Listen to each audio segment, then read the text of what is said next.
Saudara, untuk lebih jelasnya sudah bergabung bersama kami psikolog forensik Reza Indragiri Amril. Selamat sore Pak Reza. Selamat sore Mbak Ivo. Mahkamah Agung ini telah menganulir vonis para terpidana kasus pembunuhan Yosua Huta Barat. Menko Polhukam juga sudah memastikan bahwa Ferdy Sambo ini tidak akan mendapat remisi. Apakah ada peluang lain vonis Sambo ini bisa berkurang lagi, Pak Reza? Ya, saya pikir ada dua dan saya yakin teman-teman sarjana hukum yang paling menguasai hal ini. Pertama, kalau ditemukan adanya bukti baru, maka pihak Ferdy Sambo bisa mengajukan peninjauan kembali atau PK. Atau opsi lain menurut saya adalah mengajukan gerasi, berarti mengajukan permohonan pengampunan langsung kepada Presiden. Seandainya Presiden melihat bahwa orang ini layak diampuni, maka mungkin nasibnya akan berubah. Ini bukan suatu hal yang tertutup kemungkinannya. Kenapa? Karena saya ingat pada saat sidang dulu, Ferdy Sambo sempat menyebut sekian banyak prestasi dan penghargaan yang dia peroleh termasuk dari Presiden sendiri. Berarti kalau pertanyaannya apakah ada peluang, berarti ada ya?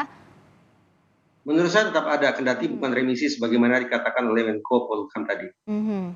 Pak Reza, apa sebenarnya membuat Mahkamah Agung ini menganulir vonis Sambo CS? Alasannya akan tercantum di naskah putusan. Nah, sementara dari sudut pandang psikologi forensik sendiri, di samping ada legal model yang menjelaskan bahwa hakim membuat putusan, menentukan hukuman berdasarkan acuan-acuan berpikir normatif, tapi juga ada model-model lain yang lebih psikologis, misalnya social background model. Kalaulah kemudian ada di antara majelis hakim yang berpandangan bahwa mencabut nyawa manusia atau menghukum mati adalah ketidakpatutan, berada di luar koridor kemanusiaan, maka hakim-hakim memiliki nilai atau standar keyakinan semacam itu boleh jadi akan menganulir hukuman mati, menggantinya misalnya dengan hukuman seumur hidup. Atau juga ada misalnya hakim yang berpikiran dengan menerapkan strategic model atau model strategis. Hakim semacam ini akan berpikir tentang masa depannya, tidak hanya terkait dengan karirnya, tapi juga catatan sejarah yang mungkin akan tersimpan di buku-buku hukum. Anggaplah misalnya hakim ingin dipandang sebagai sosok yang berpandangan progresif, tidak lagi berpandangan regresif, sehingga menghindari hukuman mati, lalu itu tercatat di buku sejarah, itu bisa jadi menjadi salah satu pertimbangan juga yang ada di dalam kepala hakim, alias strategic model. Ada juga model-model lain yang sangat banyak, yang sekali lagi kepastiannya akan bisa kita baca di naskah putusan tentang Ferdy Sambo sendiri. Maksudnya semua model ini bisa menjadi pertimbangan, begitu Pak Reza? Orang psikologi forensik yakin bahwa proses kerja berpikir hakim atau istilahnya judicial decision making process tidak semata-mata mengacu pada acuan legal normatif, tapi ada latar-latar psikologis yang diyakini lebih dominan timbang kaidah-kaidah hukum. Ada background model atau social background model, ada juga case manager model, ada strategic model, bahkan ada public opinion model. Bahwa hakim menjatuhkan putusan dengan mengikuti kemana arah angin bertiup. Ketika netizen, ketika masyarakat ingin bahwa terdakwa dijatuhi hukuman mati, maka boleh jadi hakim akan menghindari tanda petik konfrontasi dengan netizen sehingga menjatuhkan putusan sebagaimana menjadi ekspektasi masyarakat luas. Itu contoh bagaimana ada faktor-faktor psikologis di luar faktor-faktor hukum, di luar faktor-faktor normatif yang ternyata bermain dominan dalam proses berpikir hakim. Baik, Pak Reza, kita tahan jeda dulu sebentar, nanti akan kita kembali lagi setelah jeda. Tetaplah bersama kami di Indonesia Update, Saudara. Masih bersama kami dalam Indonesia Update, saya masih terhubung dengan Pak Reza Indragiri, psikolog forensik terkait Mahkamah Agung yang telah menganulir vonis Sambo CS ini. Pak Reza, apakah akan ada upaya hukum kembali yang diajukan oleh para terpidana ini?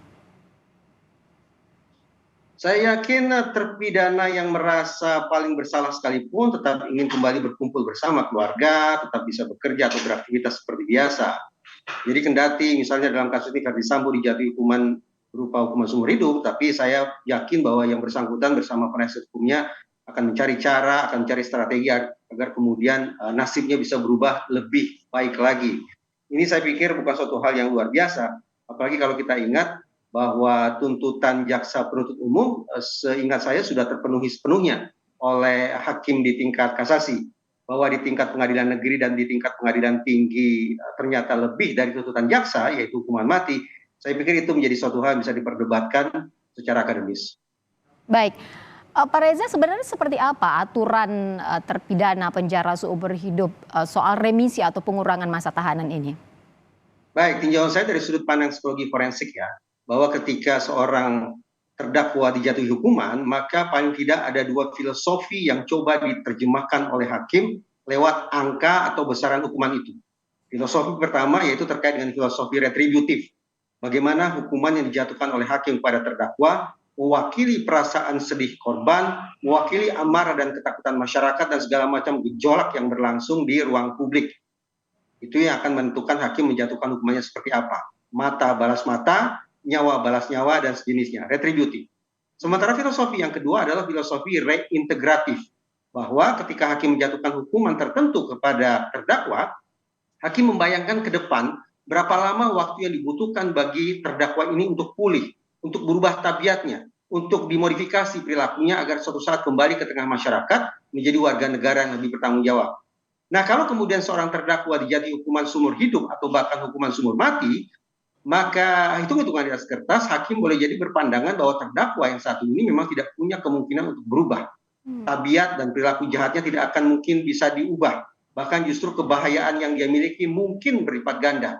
Tingkat ancamannya ke masyarakat akan terus meninggi. Itu sebabnya hakim tidak mau berspekulasi dengan menjatuhkan hukuman dalam bentuk angka, tetapi menjatuhkan hukuman dalam bentuk hukuman seumur hidup atau bahkan hukuman mati. Kombinasi antara filosofi retributif dan reintegratif itulah yang dipadukan sehingga akhirnya keluar dalam bentuk angka atau jenis hukuman yang dijatuhkan hakim kepada terdakwa. Baik, Pak Reza, terima kasih banyak atas penjelasannya sudah bergabung bersama kami dalam Indonesia Update hari ini. Selamat sore, demikian dialog kami bersama psikolog forensik Reza Indragiri Amril. Selamat sore, Pak Reza.